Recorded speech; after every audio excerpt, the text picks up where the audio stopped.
राज्य में बेआईन खनि कारबार रोकने आसला नुआ नियम खनि और इस्पात विभाग पक्षर जारी है विज्ञप्ति बेआईन खनि कारबार सहित खनिज परिवहन संरक्षण परिवहन और व्यवसाय नुआ नियम आसी एआई कैमेरा डिजिटल प्लाटफर्म भली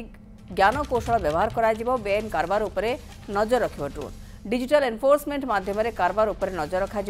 रियल टाइम डाटा सिस्टम जरिए गाड़ी में खनिज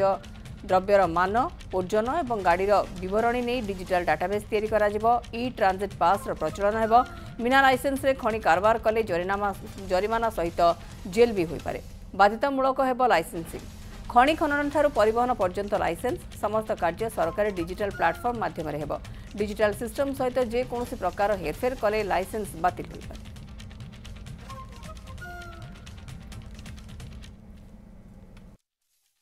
ये पूरा आउ मानुअली किसी हम ना